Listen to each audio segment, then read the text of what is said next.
Cabinet के मंत्री रहे और आसनसोल के सांसद बाबुल सुप्रियो ने आज राजनीति और सांसद पद छोड़ने का फैसला ले लिया। हालांकि बाबुल सुप्रियो ने ये कहा कि वो बीजेपी को पसंद करते हैं, उनकी पहली पसंद है, और साथ ही साथ उन्होंने ये कहा कि वो कोई और पार्टी ज्वाइन नहीं करने जा रहे हैं। पूर्व पर्यावरण राज्य मंत्री बाबुल सुप्रियो ने यह भी कहा कि उनके इस फैसले का संबंध मंत्रिमंडल से हटाए जाने से है। पिछले दिनों जब उन्हें कैबिनेट से हटाया गया था तो उन्होंने ट्वीट करके कहा था कि वो अपने लिए दुखी हैं। राजनीति में आने से पहले गायक के रूप में फेमस बाबुल ने फेसबुक पर एक लंबा पोस्ट लिखते हुए कहा कि उन्होंने पिछले कुछ दिनों में अमित शाह और जेपी नड्डा को राजनीति छोड़ने के फैसले के बारे में बता दिया था। उन्होंने लिखा, मैं उनका आभारी हूँ कि उन्होंने मुझे कुछ मायनों में प्रेरित किया है। मैं उनके प्यार को कभी नहीं भूलूंगा।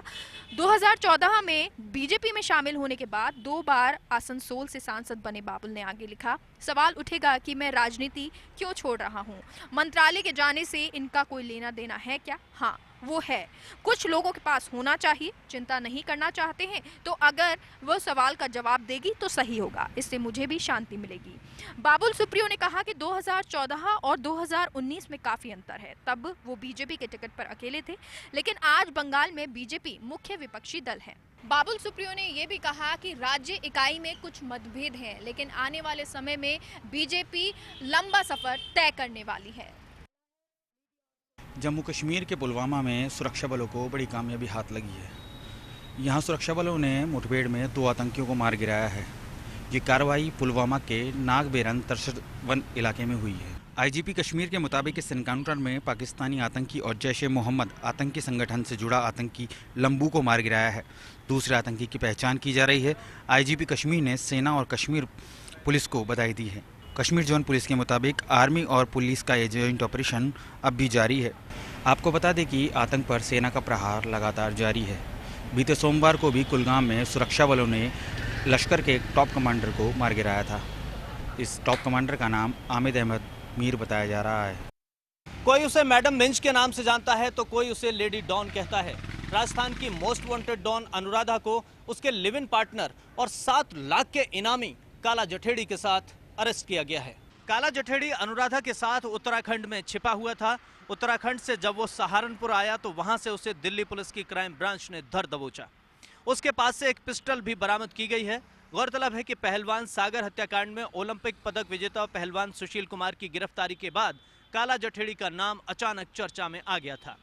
काला जठेड़ी और उसके साथ गिरफ्तार हुई उसकी लिव इन पार्टनर अनुराधा को कोर्ट में पेश किया गया, जहां से कोर्ट ने दोनों को 14 दिन की पुलिस हिरासत में भेज दिया। इन दोनों से दिल्ली पुलिस की स्पेशल सेल पूछताछ करेगी। काला जठेड़ी को तिहाड़ जेल में बंद कुख्यात गैंगस्टर लॉरेंस बिश्नोई की निशानदेही पर गिरफ्तार किया गया है। जहां तक अनुराधा का सवाल है तो वो राजस्थान के नामी गैंगस्टर आनंद पाल की गर्लफ्रेंड भी रह चुकी है। अनुराधा बेहद शातिर दिमाग है। उसको पहली बार अरेस्ट नहीं किया गया है। वो जब भी जेल से बाहर आती है तो क्राइम की एक नई स्क्रिप्ट लिखती है, जिसके किरदार भी उसके ही होते हैं और कलाकार भी उसके ही होते हैं। अगर आप शेयर मार्केट में खरीद फरोख्त करते हैं तो निश्चित तौर पर आप डीमेट अकाउंट यूज करते होंगे। ऐसे में अगर आपने अभी तक अपने डीमेट अकाउंट की केवाईसी पूरी नहीं की है तो आज यानी 31 जुलाई को अपनी केवाईसी पूरी कर लीजिए, क्योंकि 1 अगस्त को अगर आपने ऐसा नहीं किया है तो आपका अकाउंट डीएक्टिवेट हो सकता है। दरअसल अगस्त के महीने में देश में शेयर बाजार, ट्रेडिंग, बैंकिंग, सैलरी, पेंशन के भुगतान जैसे मामलों से जुड़े नियम बदलने जा रहे हैं। इसमें एटीएम, बैंकिंग चार्जेस के बढ़ने से आपकी जेब पर असर पड़ेगा, तो वहीं डीमेट खाता धारकों के लिए केवाईसी अनिवार्य हो जाएगी। गौरतलब है कि डीमेट खातों की सुविधा देने वाली डिपोजिटरी कंपनी सीडीएसएल और एनएसडीएल ने अप्रैल 2021 में ही सर्कुलर जारी कर कहा था कि ग्राहकों को 31 जुलाई तक अपने डीमेट खातों को अपडेट करना होगा, जिसके तहत ग्राहकों को अपना नाम, पता, परमानेंट अकाउंट नंबर यानी कि PAN, वैध मोबाइल नंबर, वैध ईमेल आईडी और आय की रेंज यानी कितनी आय है इसकी जानकारी अपडेट करनी होगी। तो दूसरी ओर आरबीआई ने एटीएम से पैसे निकासी के नियमों में बदलाव किया है। इससे जुड़े नियम 1 अगस्त से लागू हो रहे हैं। इसके बाद अब आपका एटीएम से पैसे निकालना महंगा हो जाएगा। भारतीय रिजर्व बैंक ने एटीएम से लेन देन पर इंटरचेंज फीस बढ़ा दी है। अब अगर आप अपने बैंक की जगह किसी दूसरे बैंक के एटीएम से पैसा निकालते हैं तो फ्री लिमिट से ज़्यादा ट्रांजैक्शन पर आपको ज़्यादा पैसा देना होगा। ऐसे में नए नियम के मुताबिक अब सभी बैंक एटीएम में फाइनेंशियल ट्रांजैक्शन के लिए इंटरचेंज फीस 15 रुपए से बढ़कर 17 रुपए कर दी जाएगी। वहीं नॉन फाइनेंशियल ट्रांजैक्शन पर ये 5 रुपए से बढ़कर 6 रुपए हो जाएगी। खास बात यह है कि भारतीय रिजर्व बैंक ने नेशनल ऑटोमेटेड क्लियरिंग हाउस यानी कि NACH की सुविधा में एक बड़ा बदलाव किया है। इसकी वजह से अब महीने के आखिर में संडे या बैंक हॉलिडे पड़ने की वजह से आपकी सैलरी या पेंशन डिले नहीं होगी। इससे आपकी जरूरी पेमेंट भी ड्यू या लेट नहीं होगी। इसके अतिरिक्त इंडिया पोस्ट पेमेंट बैंक भी 1 अगस्त से अपनी डोर स्टेप बैंकिंग सर्विस के चार्जेस बढ़ाने वाली है, जिसके चलते अगर आप उसके ग्राहक हैं तो हर एक होम सर्विसेज पर या फिर डोर स्टेप बैंकिंग यूज करने पर आपको 20 रुपए चुकाने पड़ेंगे। साथ ही साथ इस पे GST अलग से लगेगा। टोक्यो ओलंपिक में आज भारत की उम्मीदों को बड़ा झटका लगा। यहाँ बैडमिंटन स्टार PV सिंधु को सेमीफाइनल में हार का सामना करना पड़ा। वहीं बॉक्सिंग की महिला कैटेगरी में पूजा रानी को हार मिली और वो पदक जीतने से चूक गई। बॉक्सिंग के पुरुष वर्ग में अमित पंघल और तीरंदाजी में अतनु दास को भी हार झेलनी पड़ी। हालांकि भारतीय महिला हॉकी टीम ने पुल स्टेज के अपने आखिरी मुकाबले में जीत दर्ज की है और टीम क्वार्टर फाइनल में पहुंच चुकी है। डिस्कस थ्रो कैटेगरी में कमलप्रीत कौर ने फाइनल के लिए क्वालिफाई कर लिया है। ओलंपिक में आज भारत को सबसे बड़ा झटका PV सिंधु की हार से लगा। बैडमिंटन के सेमीफाइनल में PV सिंधु को हार का सामना करना पड़ा। सिंधु को ताइपे की ताई जू इंग ने 40 मिनट तक चले मुकाबले में 21-18, 21-12 से हराया। हालांकि सिंधु के पास अभी भी कांस्य पदक जीतने का मौका है। सिंधु अब ब्रॉन्ज मेडल के लिए चीन की जियाओ बिंग हे का मुकाबला करेगी। यह मुकाबला रविवार को शाम 5 बजे होगा। सिंधु और ताइपे दोनों के बीच अब तक 19 मैच हुए हैं। इनमें से 14 मैच ताइजू और 5 मैच सिंधु ने जीते हैं। इतना ही नहीं, सिंधु ताइजी के खिलाफ अपने पिछले 4 मैच हार चुकी है। दोनों इससे पहले BWF वर्ल्ड टूर फाइनल्स 2020 में भिड़ी थी।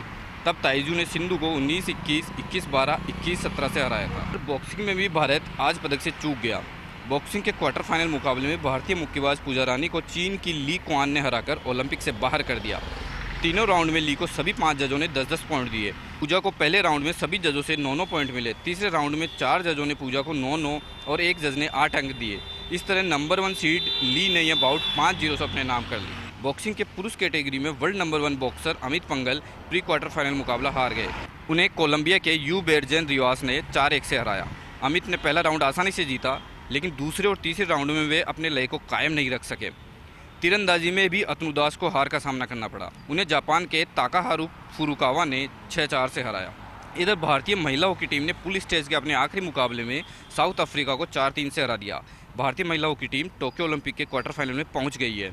रानी रामपाल की कप्तानी वाली इस टीम का सामना अब ऑस्ट्रेलिया से होगा। इंडियन टीम 5 मैचों में 2 जीत के साथ पुल ए में चौथे स्थान पर रही। भारत के लिए वंदना कटारिया ने 3 जबकि नेहा गोयल ने 1 गोल किया था। वंदना ओलंपिक मैच में गोल की हैट्रिक लगाने वाली भारत की पहली महिला हॉकी खिलाड़ी बन गई है। इस जीत के बाद भारत की नज़र आयरलैंड और ग्रेट ब्रिटेन के मुकाबले पर थी। भारत को क्वार्टर फाइनल में पहुंचने के लिए आयरलैंड का हारना जरूरी था, जो हुआ भी। ब्रिटेन ने उसे 2-0 से हरा दिया। टोक्यो ओलंपिक में 90वें दिन डिस्कस थ्रो कैटेगरी से भारत के लिए अच्छी खबर आई। यहाँ कमलप्रीत कौर ने 64 मीटर का थ्रो करते हुए फाइनल के लिए क्वालिफाई किया। क्वालिफिकेशन राउंड में कमलप्रीत समेत 2 महिला एथलीट ही 64 मीटर का आंकड़ा छूने में कामयाब रही। डिस्कस थ्रो का फाइनल 2 अगस्त को होगा। बाड़मेर के धोरीमीना क्षेत्र में एक हृदय विदारक घटना ने झकझोर कर रख दिया। धोरीमीना के नाड़ी गांव में दंपति सहित 2 पुत्रों ने टाके में कूदकर आत्महत्या कर ली। नेड़ी गांव के रूपाराम ने अपनी पत्नी के साथ अपने एक 6 वर्षीय बेटे व एक 2 वर्षीय मासूम के साथ टाके में कूदकर आत्महत्या कर ली। घटना की गंभीरता को देखते हुए धोरीमीना CI हरसंदराम देवासी सहित पुलिस के जवान मौके पर पहुंचे और शवों को टाके से बाहर निकाला। शवों को अब वर्तमान में धोरीमीना अस्पताल की मोर्चरी में रखवाया गया है, जहां पर कल पोस्टमार्टम करवाकर परिजनों को सुपुर्द किया जाएगा। इस हृदय विदारक घटना के बाद धोरीमीना क्षेत्र के नेड़ी गांव में शोक की लहर है। एक साथ 4 लोगों की मौत के बाद गांव में सनसनी फैली हुई है। बड़ी खबर अजमेर संभाग से जुड़ी हुई है, जहां पर अजमेर में आज एक युवक की हत्या हो गई, तो वहीं दूसरी खबर नागौर शहर की है, जहां पर मोबाइल शॉप पर लाखों रुपए के मोबाइल पर शातिर चोरों ने हाथ साफ कर दिए। नागौर शहर में पुलिस की लचर गश्त के चलते इन दिनों शहर में चोरों के हौसले बुलंद है। पुलिस के इसी ढीलेपन का फायदा उठाते हुए शातिर चोरों ने नागौर शहर की ए रोड स्थित मोबाइल शॉप पर शटर ऊंचा करते हुए तड़के लाखों रुपए के महंगे मोबाइल पर हाथ साफ करते हुए चोरी की वारदात को अंजाम दिया है। पूरी वारदात दुकान में लगे सीसीटीवी कैमरे में कैद हो गई।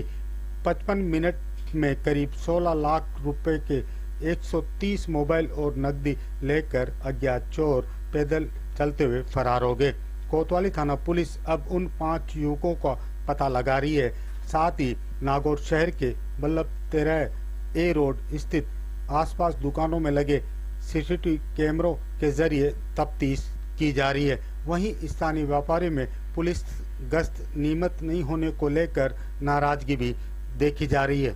नागौर शहर के 2 पुलिस चौकियों के बीच मोबाइल शॉप पर करीब 1 घंटे के अंतराल के बीच लाखों रुपए के मोबाइल शातिर चोर लेकर फरार हो गए।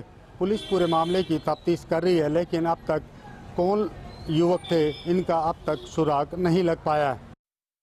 करौली के समीप जुग्गीनपुरा गांव में गहरे गड्ढे में गिरे एक बालक को बचाने के प्रयास में एक युवक की मौत हो गई। हालांकि बालक को बचाने के लिए 2 और युवक भी उतरे थे, लेकिन गनीमत रही बालक और अन्य 2 युवक सकुशल बाहर निकाल लिए गए। उधर धौलपुर जिले के मनिया थाना क्षेत्र में परसौदा गांव में भी खेत में दलदल में फंसने से एक अधेड़ और एक युवक की मौत हो गई। जोगिनपुरा गांव के ग्रामीणों ने बताया कि बालक सोनू घर के समीप खेत में बने गड्ढे में गिर गया। उसको बचाने के प्रयास में रविंदर, धन सिंह और जीतू कुएं में उतर गए। इस दौरान पानी अधिक होने और दलदल होने के कारण वो फंस गए। ग्रामीणों की भीड़ लग गई और अफरा तफरी मच गई। पुलिस प्रशासन को सूचना पर कलेक्टर सिद्धार्थ सिहाग, एसपी मृदुल कछावा ने अधीनस्थ अधिकारियों और सिविल डिफेंस टीम को भी मौके के लिए रवाना कर दिया गया। उधर ग्रामीणों ने प्रयास कर अपने स्तर पर चारों को बाहर निकाला और तत्काल जिला अस्पताल लेकर पहुंचे।